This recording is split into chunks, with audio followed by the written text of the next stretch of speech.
Hi guys, welcome to Richard Kabili YouTube channel. In today's video, I will teach you how to turn on or off outdoor mode on Samsung Galaxy A01 Core. And okay guys, but before we start, kindly subscribe to my YouTube channel by pressing the subscribe button and the bell to notify you if I have new videos. Okay guys, let's start.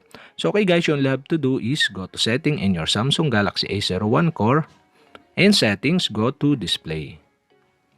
And display, okay, you can see the outdoor mode, and on the right side you can see the switch button.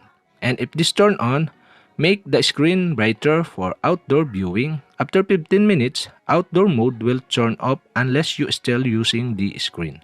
And okay guys, you'll have to do to turn on the outdoor mode is switch on the switch button on the right side.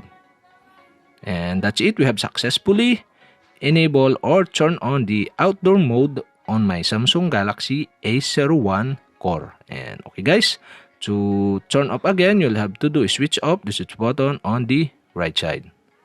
And okay guys, that's it. We have successfully turned on or off outdoor mode on Samsung Galaxy A01 Core. And okay guys, if you have a question, kindly comment below.